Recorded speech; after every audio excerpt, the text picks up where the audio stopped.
Meninggalkan orang tua di umur 7 tahun. Nah, di kampung saya tidak ada yang bisa berbahasa Indonesia. Di umur 7 tahun abang bekerja? Bang, boleh nggak aku cuci piring? Aku mau makan. Kenapa mau maju? Kalau kita di luar, kita hanya menjadi pengkritik. Tapi kalau kita di dalam, selain jadi pengkritik, kita juga bisa mengeksekusi.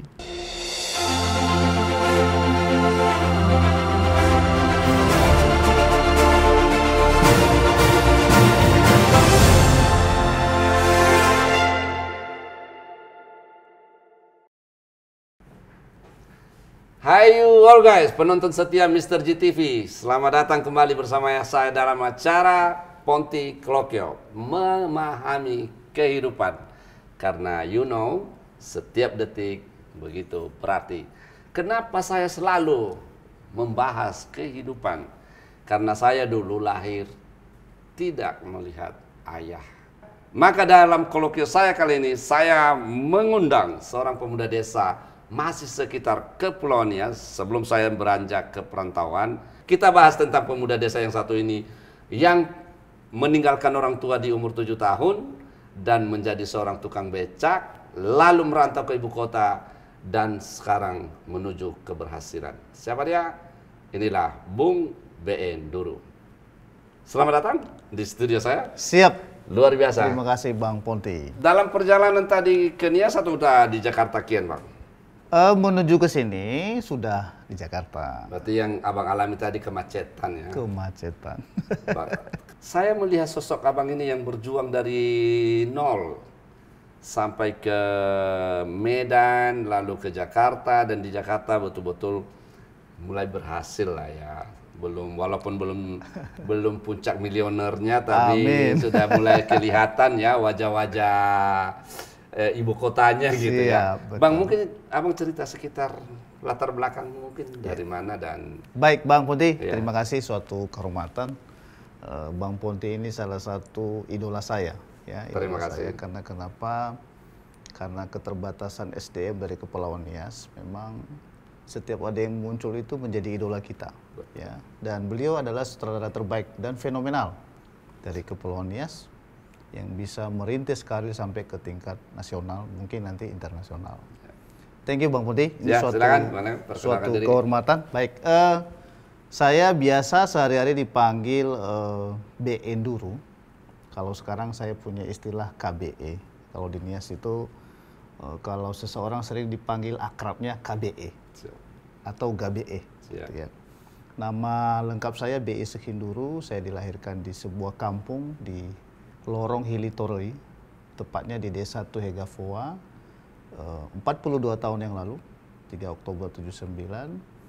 Dari kedua orang tua yang sangat sederhana, keduanya petani.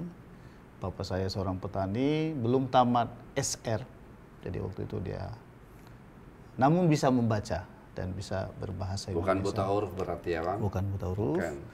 Karena istilah SD dulu SR ya? Iya, SR. Penjajahan dulu ya. Masa penjajahan. Sekolah rakyat namanya. Makanya kita wajah-wajah penjajahan ini. Dan mudah-mudahan berubah. Mudah-mudahan menjadi berubah. Wajah kepemimpinan. Iya, amin Bang Ponti. Dan ibu saya juga sudah mulai rumah tangga yang memang belum mengecap bangku sekolah sama sekali, Bang. Ya. Nah, kami dua bersaudara. Kakak saya yang paling besar itu seorang perempuan.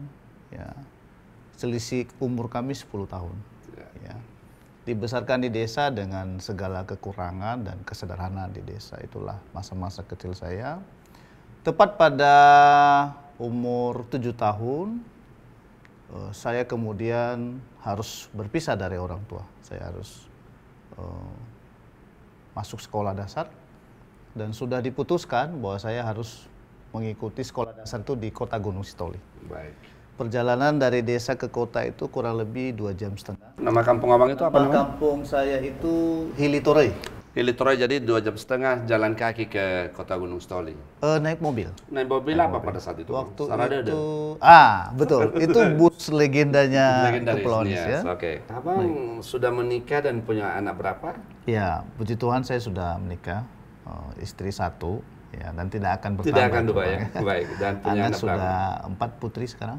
Ya. Semua putri. Semuanya putri. Mau ya. punya laki-laki?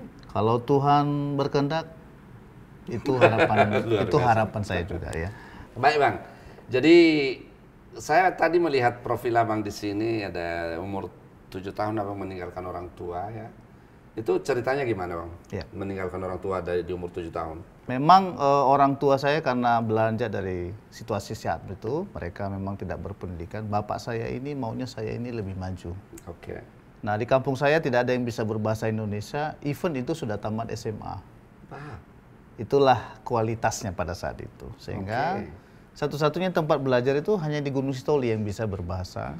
Indonesia.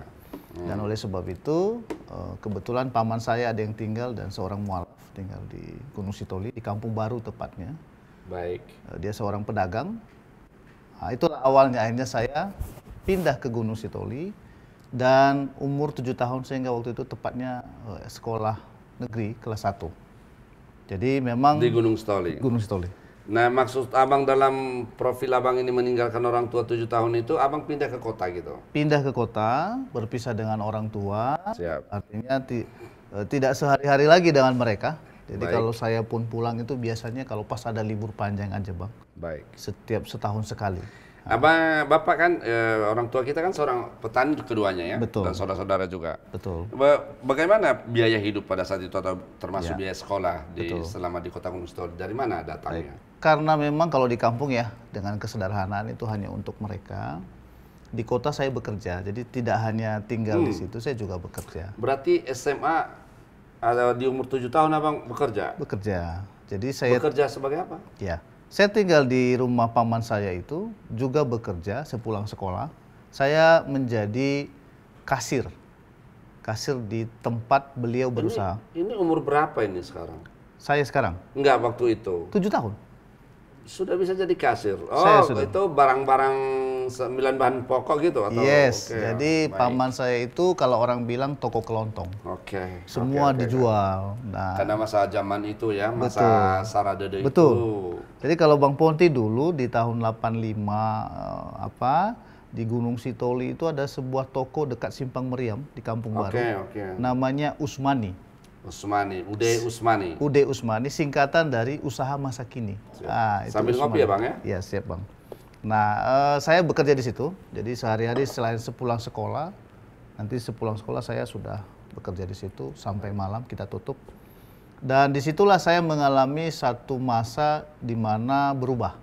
Perubahan drastis, masa-masa yang tidak enak bagi saya sebagai anak-anak pada saat itu. Karena kita tahu anak-anak usia 7 tahun itu kan Masih dalam dalam pelukan orang tua. Iya, Masih ingin dimanja. betul Bang. Jadi masih sangat manja-manjanya lah. Ya, baik. Dan di sana saya sudah harus menyuci baju sendiri. Sendiri. Saya sudah harus Mandiri lah. Mandiri. Baik. Dan tidak jarang saya mendapatkan disiplin. Ya, artinya kalau saya tidak bisa Selalu di bawah tekanan. Selalu di bawah mungkin tekanan. Ya. Lalu SMP di mana? SMP saya SD Negeri 2 di Gunung Sitoli, saya melanjutkan SMP di SMP Negeri 1 Gunung Sitoli juga. Lalu SMA-nya ke mana? SMA di Santo Saverius. Dari SD sampai ke SMA itu apa yang Abang alami tentang mujizat atau Ya. perubahan dalam pemahaman kehidupan? Banyak sekali Bang Ponti. Ya, saya merasakan bahwa itu adalah fundamental hidup saya, di mana Tuhan membentuk saya di situ. Di kampung saya punya sikap yang arogan dan sombong. Baik. Karena terlepas memang kedua orang tua sederhana, tapi kami bapak kepala desa Baik. dan lahan pertanian kita cukup luas. Sehingga kalau di kampung itu apa yang disampaikan keluarga itu pasti didengar. Baik. Sehingga itu memicu saya menjadi sebuah pribadi yang arogan. Ketika saya pindah ke kota, saya mengalami tekanan-tekanan yang kemudian membentuk satu karakter tahan banting. Baik. Saya mengalami kesedihan hampir setiap hari. Membentuk sebuah karakter Kenapa sehingga harus saya sedih? sabar. Kenapa harus sedih? Ya kadang-kadang begini Bang Ponti, ketika kita melihat anak usia 7 tahun itu kan maunya bermain, Baik. bercanda dengan teman-temannya, membeli makanan yang mungkin waktu itu Jajan. ya. Itu saya nggak bisa dapatkan. Masih Rp2, Rp1 pada saat itu. Waktu itu nilai uang kita ya. sangat murah waktu itu. Rp5 itu gorengan itu ya. Jadi saya selalu teringat kalau saya di samping orang tua saya pasti beli makanan itu. Siap. Kalau saya di samping mereka, saya pasti nggak nyuci baju saya. Baik. Saya pasti nggak dipukul. Ya, dan yang mungkin yang waktu itu agak berat sebenarnya lebih ke bagaimana dinamika karena perbedaan tadi. Ada sedikit perbedaan.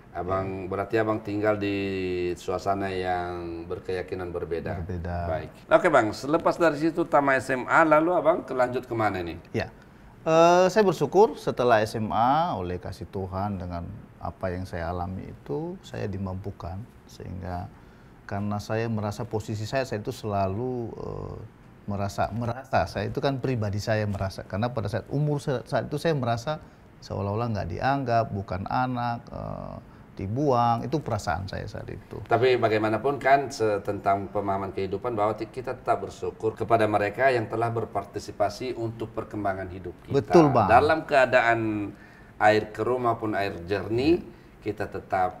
Dan ternyata itu betul Bang. Ya. Jadi Tuhan memang memakai peran-peran ini. Nah, karena dengan mereka kita mengerti. Iya. Kemana arah kita? Saya jadi punya karakter yang saat ini. Iya, saya jadi tidak seperti yang tadinya dari kampung. Betul. Nah, saya kemudian melanjutkan studi ke Medan, berbekal kenekatan, ya. Dan waktu itu saya ingat persis bapak saya mengundang seluruh keluarga di kampung untuk memberitahukan adik kalian, anak kita akan merantau kuliah. Ini namanya acara Fangona. Iya.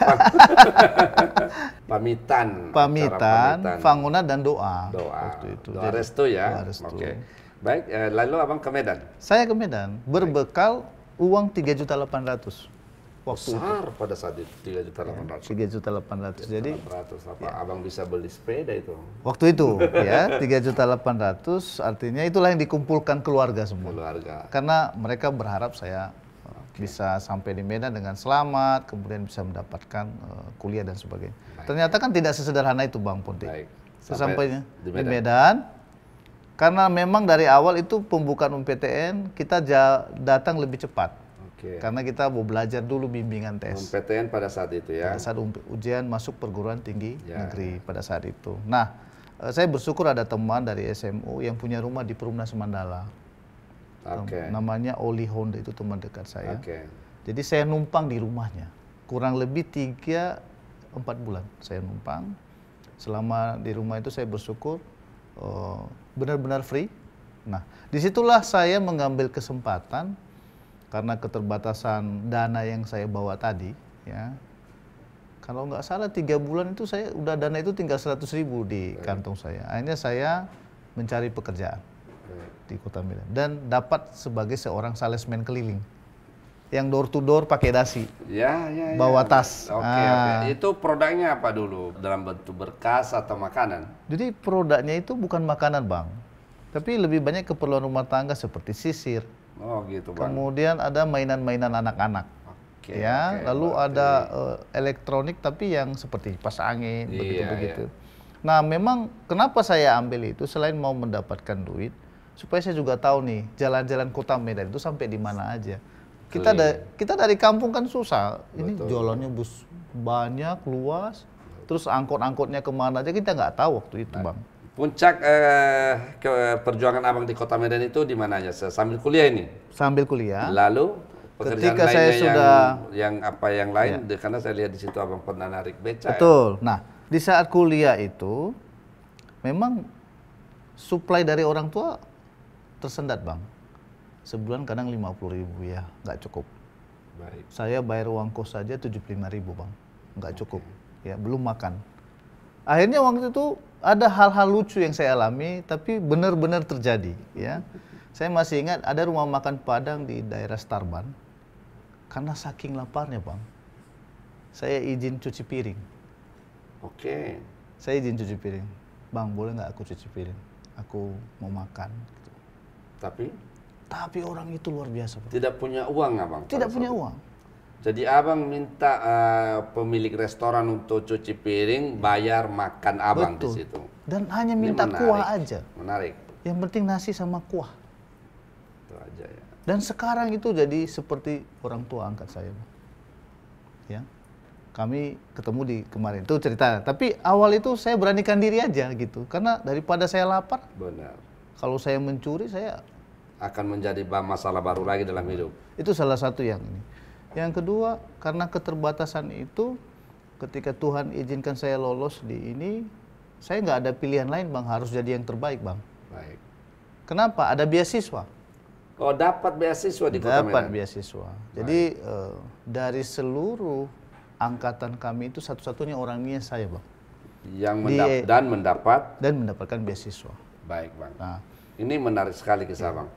Di session berikut kita akan membahas tentang, saya dengar di profil Abang ini ada beberapa usaha yang telah Abang mulai. Ya. Baik pemirsa setia Mr. GTV, dalam acara Ponti Kolokyo kita akan lanjut bincang-bincang kita dengan Abang kita BS Hinduru. Namun kita lihat dulu usaha-usaha Abang kita ini yang telah dirintis dari awal hingga pada akhir ini. Meraih mimpi haruslah dibarengi dengan ekspektasi dan perjuangan yang maksimal. Tidak sedikit orang yang berpikir bahwa tanpa materi, harapan akan sirna. Itu artinya dengan pola pikir yang demikian, akan membuat banyak orang gagal, terutama bagi mereka yang tidak didukung oleh faktor materi, apalagi bagi mereka yang pesimis. BS Hinduru alias KBE adalah salah satu sosok pemuda tangguh dalam berjuang. Selalu optimis dan tidak gampang patah semangat. Terlihat dari proses awal memulai jenjang pendidikan, terlebih di masa perkuliahan, KBE bahkan tidak harus berpikir 7 kali keliling dalam mengambil keputusan untuk menjadi tukang becak demi memenuhi kebutuhan sehari-hari semasa kuliah. Siapa sangka setelah semuanya kelar, KBE pun langsung bergabung di salah satu perusahaan dan dalam waktu yang singkat, keberuntungan berpihak kepada pemuda yang berjiwa sosial ini mendapatkan kenaikan posisi jabatan hingga diutus di beberapa provinsi yang ada di Indonesia. Kini BS Hinduru alias KBE yang juga dikenal sebagai Ketua Umum Organisasi Ononduru Indonesia itu telah mendirikan beberapa perusahaan di ibu kota Jakarta, yakni nawaciptapos.co, Yesindo, Durian Nias KBE, dan juga sebagai pembina Yayasan Nias. Selain menjabat di organisasi Ononduru Indonesia, juga bergabung dan menjabat di organisasi-organisasi lain, di antaranya Wakil Sekretaris Jenderal di Organisasi Himpunan Masyarakat Nias Indonesia, Ketua Bidang Industri di Organisasi Himpunan Pengusaha Pribumi Indonesia, Sekretaris Jenderal atau Sekum Forum Nias Selatan, dan lain sebagainya. Dengan dirinya yang sudah tertanamkan jiwa seorang pemimpin dan juga berasal dari masyarakat kecil yang suka berbaur, serta sigap dalam menangani setiap persoalan yang ada, memungkinkan KBE bahkan mendapatkan kepercayaan untuk menjadi seorang pemimpin yang akan berjuang bersama-sama dengan rakyat. Pencapaian yang saat ini diraih bahkan yang sedang diperjuangkan oleh BS Hinduru tidaklah semata-mata hanya karena faktor keberuntungan, melainkan hasil dari kerja keras. KBE pun memiliki prinsip yang kuat dalam hidupnya, yakni niat ikhlas awali senyum. Baik, itulah tadi usaha-usaha yang telah kita lihat atau kita tonton dalam cuplikan beberapa platform yang telah dibangun oleh abang kita BS Hinduru dari awal. Salah satunya yang sangat kita kenal saat ini adalah portal online Nawacita. Kita akan mundur ke belakang sedikit. Tadi dasar semua ini adalah dari abang mulai narik becak ya. Lalu mengenal banyak orang. Mungkin cerita tentang ini dulu dari sedikit. Iya, ini sangat emosional buat saya sebenarnya. Kalau ingat ketika di Medan itu, karena keterbatasan keuangan, saya hanya berprinsip yang penting jangan mencuri. Oke, bagus. Karena bapak saya sudah menyampaikan hal itu. Jangan mengambil milik orang lain. Jangan mengambil milik orang lain. Lebih bagus malu meminta makan daripada mencuri, gitu ya. Tapi itu pun tidak artinya kita harus mengemis, tidak. Ya, saya melakukan itu. Nah, karena tidak ada pilihan lain dengan situasi kesulitan ekonomi seperti itu, Bang. Satu-satunya cara saya harus berprestasi.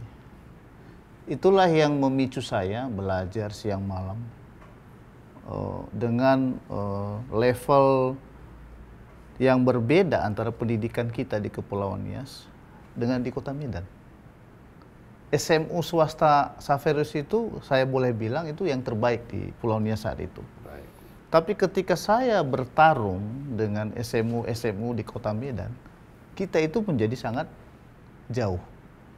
Ibarat kata begini, kalau kita menjawab sebuah soal, kita butuh waktu 5 menit, mereka hanya 1 menit. Baik. Begitu jenjang ya, begitulah. Itu dulu, tapi dulu. sekarang di Gunung Sitoli sudah punya Ya, karena teknologi canggih juga memang, dan pendidikannya jadi level yang lebih tinggi. Betul. Dan sudah ada juga universitasnya Ya. segera dibuka ya mungkin ya. Jadi itulah tantangan kita dulu. Baik. Kalau sekarang dengan banyaknya saudara-saudara kita yang sudah maju, mereka membawa teknologi itu, mereka membawa sistem itu ke Pulau Nias. Pendidikan yang dalam. Kembali ke kisah tadi Bang Ponti. Jadi saya belajar mati-matian Bang. Satu-satunya solusi buat saya adalah saya menerima beasiswa. Sehingga di 6 bulan pertama itu, saya tidak ada kata menyerah. Siang malam tuh saya pelajari terus. Baik. Sampai akhirnya di semester 1 itu IP saya tertinggi.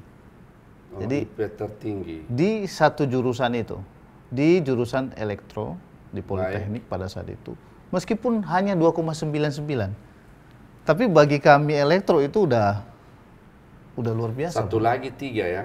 0,01. 0,1 lagi 3. 3. Tapi itu luar biasa mendapatkan itu. Dan bermodalkan prestasi itulah Bang Ponti. Baik. Saya mendapatkan informasi ada pemberian atau ada beasiswa bagi siswa-siswi yang mahasiswa atau mahasiswa yang tidak mampu tapi berprestasi. Berprestasi. Dan saya mengajukan pada saat itu. Baik. Puji Tuhan, saya dapat 2 dari rektor USU Wah. dan dari dekan Politeknik. Baik. Totalnya hampir 2 juta pada saat itu. Setiap semester. Iya. Satu. Kemudian berdasarkan duit yang saya dapat ini, saya nekat membeli becak. Ya, saya nekat membeli becak. Memang uang beasiswa itu bisa digunakan untuk beli becak, seperti itu? Ya, jadi Diizinkan oleh universitas atau bagaimana? pada saat itu memang tidak ada misalnya harus dialokasikan ke sini. Baik. Tapi itu lebih ke tunjangan hidup kita sih pada saat itu. Berarti kita punya hak, Kita punya mau hak. kita arahkan kemana Betul. uang tersebut. Kita Baik. boleh memakai untuk uang kuliah, untuk uang kos juga boleh. Lanjut Bang. Pada saat itu prioritas pertama saya adalah kehidupan. Baik. Bagaimana supaya kebutuhan saya terpenuhi. Kalau saya tidak punya penghasilan, maka kuliah saya bisa putus Bang Ponti. Dan itu bagus Abang beli becak, Iya, supaya uang itu bertambah lagi. betul. Walaupun habis uang untuk membeli becak, tapi pada akhirnya nanti dengan ketekunan Abang, Ya. uang itu akan kembali berlimpah. Ya. Dan buktinya bagaimana?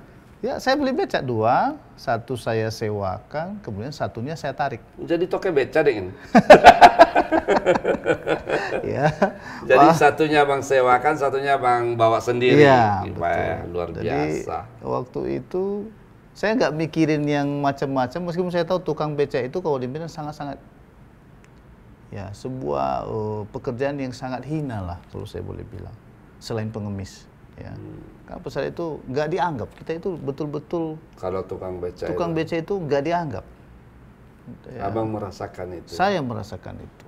Jadi, tapi saya punya dorongan, saya harus berhasil, meskipun harus jadi seorang tukang becak. Ya, jadi setiap kali saya pulang kuliah, kalau Politeknik itu Bang, jam 2:30 udah selesai kuliah Bang. Sore ya. Ya, pagi sampai 2:30 sore saya pulang, saya makan. Mulai jam 3:30 saya sudah narik Bang. Selesai sampai jam 8 malam. Itu saat dari jam 3 ke jam 8 malam, Abang rata-rata itu dapat berapa pada saat itu? Pada saat saya menjalani itu, paling kecil saya peroleh, saya bisa mendapatkan 38.000. Sudah termasuk, saya sudah makan, saya juga sudah membeli puding. Kalau orang Medan bilang puding Bang, kayak telur setengah masak itu Bang. Sehingga stamina saya tetap terjaga. Berarti bisa saya potong sedikit bahwa Abang seorang mahasiswa lalu tidak gengsi untuk narik becak, Betul Bang. mendayung becak, karena Betul. di sini saya menemukan kehidupan itu. Betul. Bahwa untuk apa kita gengsi, tapi kita kelaparan. Betul. Namun ini Abang berjuang walaupun seorang mahasiswa dapat beasiswa, tapi masih tetap narik becak untuk menjadi orang yang terbaik. Betul Bang. Terus Memang jadi penarik becak ini banyak hal yang membuat saya juga sedikit berpengaruh pada saat itu, Bang. Mental kita pun selalu rendah diri. Ketemu orang minder. Saya tidak suka ngetem. Jadi waktu itu prinsip saya keliling, nggak mau ngetem. Dan ada satu nggak mau ngetem dalam nggak mau nge-base camp. Nggak mau nge-base camp. Kenapa? Menunggu itu menurut saya tidak efektif. Disitulah. Jadi Sehingga, jalan terus. Jalan terus, Bang. Dan yang orang tahu pelanggan saya, kalau si BE yang narik, itu ongkos nggak pernah ditetapkan sekian gitu. Okay. Kalau misalnya Bang Ponti, saya mau ke pajak Peringgan, berapa Bang? Terserah Abang. Saya selalu bilang begitu. Baik, luar biasa. Nggak pernah saya patok, Bang. Luar biasa. Ya, jadi yang saya dapatkan malah yang seharusnya hanya 2.000, kadang-kadang pelanggan saya itu bayarnya 5.000. Dan itu kontinu, Pak. Artinya di mana aja saya bawa. Yang penting target saya jam 8 malam, maksimal jam 9 saya sudah harus di rumah. Di sini dia, Abang memahami kehidupan sangat mendalam. Ya.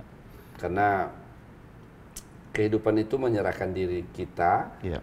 menyerahkan rezeki yang diberikan, Betul. tapi biarkanlah dia yang memikirkan bagian kita. Betul, dan ternyata berlimpah Abang dapat. Lanjut Bang, setelah itu. Puji Tuhan, saya belum sampai semester 5 Bang, dari hasil itu saya bisa membeli komputer. Ya, saya bisa punya komputer sendiri, sehingga saya bisa membantu teman-teman kita, saudara-saudara kita orang Nias pada saat itu yang tidak memiliki komputer. Mereka bisa pakai komputer saya untuk termasuk junior-junior kita pada saat itu. Kemudian dari beca itu saya nabung-nabung, saya bisa beli motor. Wow. Waktu itu, kalau di sana kereta namanya Bang ya. Jadi waktu itu sepeda saya motor. sudah punya kereta GL Pro, meskipun sepeda motor GL Pro. Sepeda motor GL Pro, masih platina memang. Wow. Tapi sangat membantu mobilitas saya. Ya. Jadi Abang tetap narik beca nih? Tetap. Mendayung? Tetap saya tarik beca. Kenapa? Kita perlu juga ini kadang-kadang karena saya aktif di pelayanan di gereja, banyak teman-teman pemuda ini yang tidak punya kendaraan Bang. Baik. Jadi saya sebagai salah satu pemuda yang Menawarkan ditugaskan oleh ketua untuk membantu teman-teman itu, kalau boleh pada saat itu bareng menjemput mereka. Itu saya alami lah kurang lebih hampir 2,5 tahun. Sampai kemudian saya selesai wisuda dan merantau. Sebelum merantau saya pulang ke Nias. Baik. Saya pulang ke Nias, disuruh ikut tes PNS. Oke. Namun karena nggak ada hepeng, nggak ada uang, tidak ada uang pada saat itu. Ya beda kalau sekarang kan sudah secara online semua Bang. Karena orang tua nggak sanggup ya.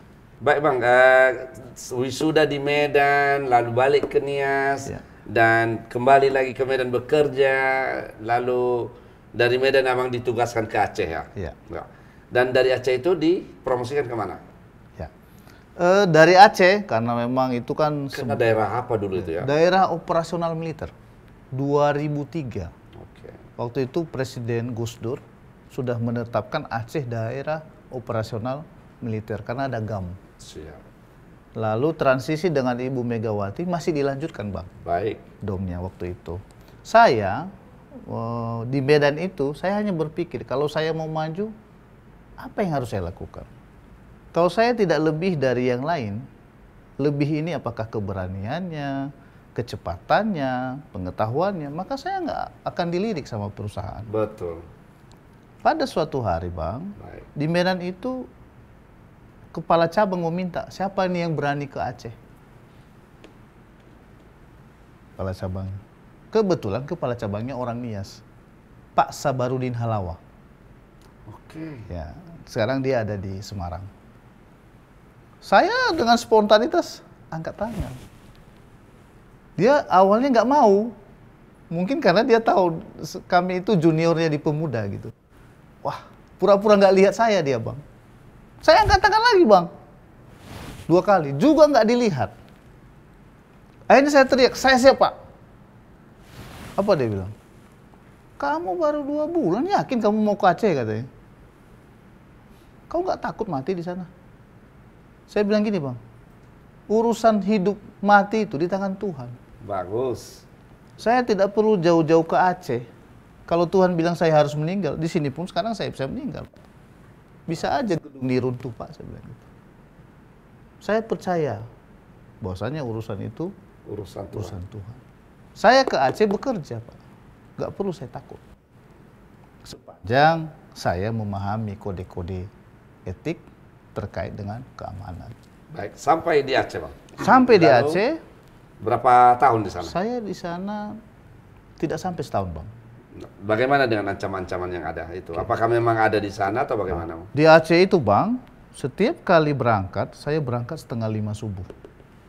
Jadi saya sampai di perbatasan itu antara jam 5:30 atau jam 6 kurang. Perbatasan Aceh dan Medan. Oke. Dan di situ sudah begini semua Bang. Militer. Jadi yo TNI. Jadi kita di razia itu ada PM, ada provos, semua lengkap. Jadi siapa aja yang lewat pasti dirazia. Baik. Mau dari TNI, mau dari... Saya selalu dirazia ke sana, ditanya ngapain? Saya bilang, saya dari farmasi Bang. So, Abang di farmasi ya? Di farmasi. Oke. Oh, bawa obat ya? Iya. Nanti mereka buka. Oh iya betul nih obat. Baik. Nah, Berapa lama di Aceh dan langsung dipromosikan Abang kemana tadi? Disingkat mungkin? Ya, 5 bulan kemudian, karena sudah kondusif, omsetnya dari 200 juta, kemudian saya tinggal 1,2 miliar. Oh. Ya karena hanya kita sendiri Berarti yang berani. perusahaan itu berhasil ya? Berhasil. Oke, lanjut Bang. Perusahaan memberikan kesempatan saya promosi. Baik. Dan itu promosi tercepat di perusahaan kita Bang. 7 bulan. 7 bulan dari salesman langsung jadi supervisor. Dan itu rekor sampai saat ini. Belum terpecahkan. Wow, di perusahaan Ya, tersebut. di perusahaan tersebut. Dan masih di perusahaan itu Abang sampai saat ini? Sampai saat ini. Ya, kemudian saya dipromosikan, kemudian masuk ke Jakarta. Disitulah saya pusat. melihat Monas, Sendiri saya itu. melihat Taman Mini jalan-jalan Indonesia, tol, jalan Taman tol. Mini. Waktu itu Taman Anggrek itu begitu mewahnya Bang, tahun 2004. Baik. Mata saya jadi terbuka Bang. Wih, ada dunia lain lagi yang lebih Baik. besar gitu Di Bang. sinilah di pusat di Jakarta inilah Abang memulai segalanya Iya. untuk lebih banyak tanggung jawab lagi termasuk bisnis-bisnis yang Abang geluti tadi yang telah Abang mulai. Ada berapa tadi ya? Ada satu Yesindo. Yasindo ya. Yesindo, Yasindo ini apa ini? Yesindo ini singkatan dari Yakin Sukses Indonesia. Oke. Sebuah platform ya startup e-commerce afiliasi pertama di Indonesia Oke. dan milik Ononiha, Milik sendiri. milik sendiri. Kalau di marketplace yang lain apa bedanya punya? Bedanya yang paling signifikan, kita promosikan dia, kita nggak dapat komisi Bang. Baik. Kalau di Yesindo kita kasih tahu orang itu baru belanja, kita dapat Baik. komisi, kita dapat penghasilan. Selain platform Yasindo, apa lagi yang usaha Abang yang ada di Jakarta ini? Yang memang sudah kita rintis, Abang tadi sudah bilang, itu salah satunya PT Media Nawacita Indonesia. Baik. Ini bergerak di bidang online, portal online, media online, skalanya nasional. Sudah legalitasnya sudah sangat komplit. Sudah diakui Dewan Pers, sudah ada sertifikasinya. Berarti kalau saya promosi boleh masuk ke situ ya? Siap, Sebagai seorang siap.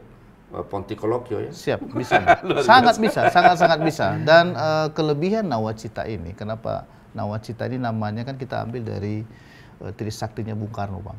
Siap. Ya. Jadi Bung Karno mencetuskan Nawacita. Nawacita itu 9 cita. Baik Bang, apa tadi udah 2 ya kita sebut Iya. bisnis Abang. Ada Nawacita dan ada Yasindo. Yasindo. Dan yang ketiga ada lagi? Yang ketiga ini sosial Bang. Sosial. Dan bagaimana Bang mengaplikasi kehidupan atau memahami kehidupan dalam bersosial ini? Nah, ini saya menarik. Saya Karena ininya ujung-ujungnya semuanya Bang. Betul Bang. Jadi dalam perjalanan hidup saya dari sekian tahun saya dikasih Tuhan untuk melihat bagaimana hidup, bagaimana manusia bekerja satu sama lain, kemudian berinteraksi. Ada satu hari di mana saya tergugah ketika lagi jalan, kemudian saya melihat di lampu merah, ada begitu banyak teman-teman kita, saudara-saudara kita yang ternyata kehidupannya tidak lebih baik dari kita. Bahkan untuk sebungkus nasi pun tidak mereka dapatkan, Bang. Ya. Dan itu setiap hari terus mengganggu saya, Bang. Sehingga saya menyadari dan saya baca banyak sekali, saya lihat banyak buku, acara-acara. Sebenarnya Tuhan ciptakan kita ini untuk berbagi, Bang. Jadi makna hidup kita ini, kita berarti ketika kita bisa memberi, bisa membantu orang lain. Meskipun tidak harus besar, Bang. Namanya mau berbagi ini kan bisa berbagi pengalaman supaya orang itu tidak tersesat, bisa berbagi nasihat supaya dia bisa mendapatkan hal yang baik gitu, Bang. Bisa berbagi juga secara sosial dalam bentuk makanan kepada mereka-mereka yang tidak mampu. Saya sudah melakukan itu, Bang. Hanya saja saya merasa masih sangat jauh dari apa yang saya harapkan. Itulah sebabnya akhirnya saya beranikan diri membentuk sebuah yayasan, Bang. Yayasan ini niat ikhlas awali senyum. Niat ikhlas Awali senyum. awali senyum. Jadi kalau Niat ikhlas awali senyum. kenapa niat ikhlas awali senyum? Kita melakukan sesuatu itu, Bang, ada dasar, Bang. Kenapa? Ada niat. Niat ini kalau sudah benar, artinya niat benar itu gini, Bang, tidak ada implikasi kemanapun.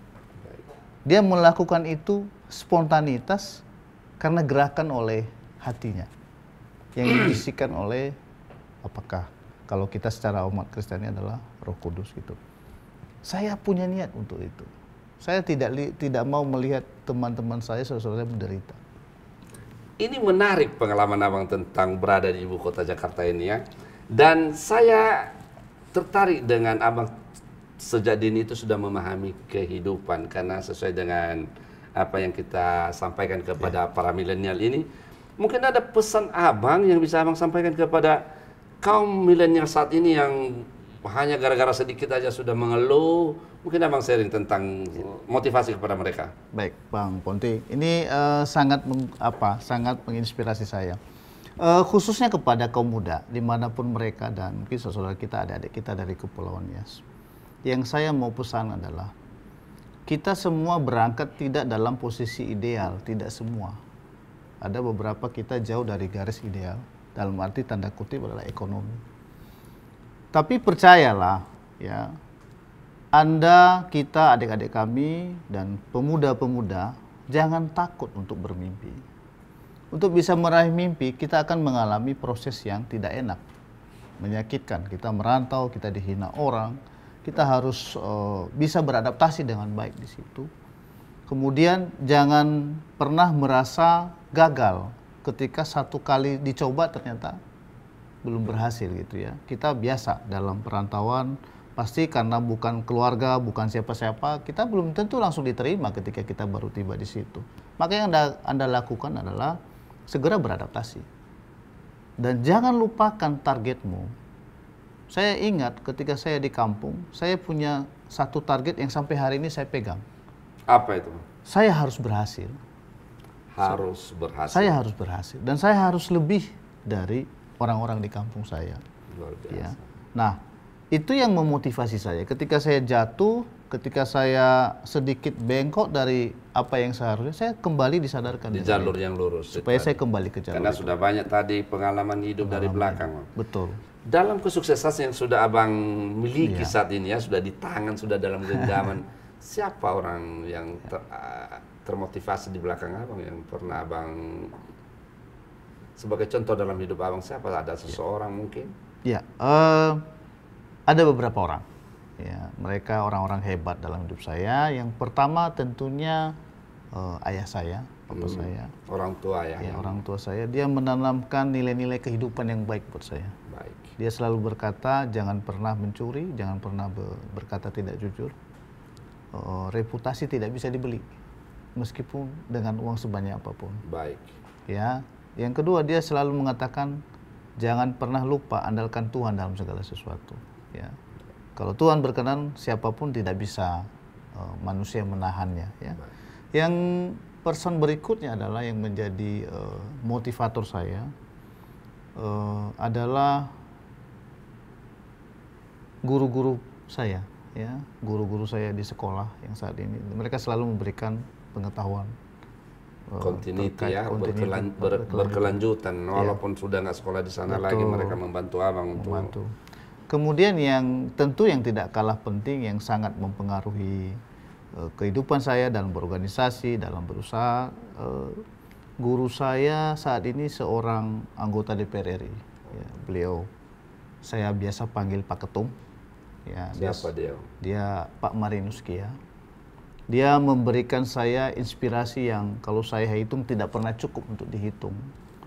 Ya, keseharian beliau, bagaimana beliau berkomunikasi, bagaimana beliau menumbuhkan daya juang kita, ya, bagaimana beliau memberikan nasihat-nasihat bahkan sebagai teman dan orang tua bagi saya, dan menunjukkan cara-caranya. Yang berikutnya yang tentu ini yang tertingginya ya adalah Mahaguru kalau saya bilang, Pak Profesor Yasona. Oh, Menteri Hukum dan HAM. Wow, ya. luar biasa. Saya melihat beliau sebagai perpustakaan hidup. Perpustakaan hidup. Ya. Dalam arti? Dalam arti gini, semua yang ada di diri beliau bisa kita jadikan sebagai pelajaran. Biasa.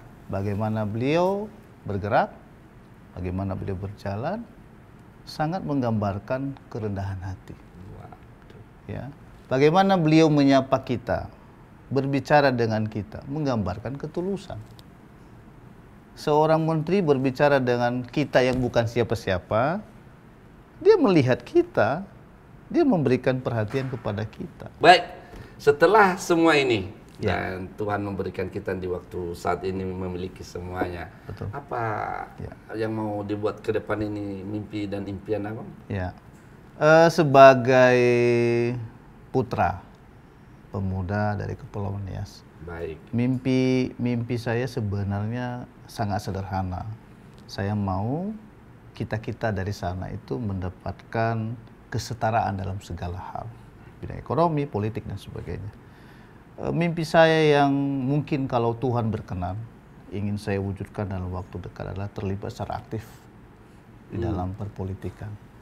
Karena kalau mau maju di 2024 atau gimana? Ya, kalau Tuhan berkenan dan tentunya nanti apabila mendapatkan restu dari. Kenapa mau maju? Karena kalau kita di luar, kita hanya menjadi pengkritik. Bagus. Tapi kalau kita di dalam, selain jadi pengkritik, kita juga bisa mengeksekusi apa yang pernah kita kritik. Bagus. Jadi mau merubah segala sesuatu, kita harus terlibat di dalam. Nah, saat ini banyak pemimpin hebat dari sana, dari Kepulauan Nias. Tapi butuh pemimpin keterlanjutan yang akan meneruskan hal itu. Ya, pemimpin sudah banyak dilahirkan di sana. Kemana rencana kalau diizinkan Tuhan? Saya mempersiapkan diri sebaik-baiknya. Apakah nanti di legislatif, apakah nanti di pilkada, saya serahkan karena sepenuhnya itu adalah wewenang dari DPP. Jadi partai yang mengusung kita ya dan berkenan mengusung kita. Yang saya lakukan hanya berusaha Bang, berdoa dan melakukan yang terbaik. Baik Bang, terima kasih. Waktu tak terasa sudah berada kita di ujung kolokio kita itu, dan semoga keberuntungan berpihak kepada Abang di masa yang akan datang ini. Amin. Terima kasih, sampai ketemu kembali. Sampai ketemu. Baik pemirsa Mr. GTV dimanapun Anda berada, terima kasih telah bersama kami dalam acara Ponti Kolokio Memahami Kehidupan. Tadi dalam kolokio kita banyak kita petik kalimat-kalimat yang terbaik untuk motivasi bagi kita semua. Siapapun kamu di sana, latar belakang apapun, bahwa tetap bisa berjuang untuk mencapai cita-cita yang lebih baik seperti abang kita tadi, BS Sekinduru. Dengan pengalaman-pengalaman yang telah kita dengar tadi dari abang kita BS Sekinduru, mari kita-kita yang di luar sana atau kamu-kamu yang sedang menonton video ini berjuang, yang sedang berada di titik rendah sekalipun, jangan menyerah, be the best always. Dan jangan lupa stay tune di channel kita Mr. G TV, dan jangan lupa selalu dibagi, di share, dan terlebih-lebih ditekan tombol merah, di subscribe. Bersama saya Pontiga, mohon pamit, sampai ketemu.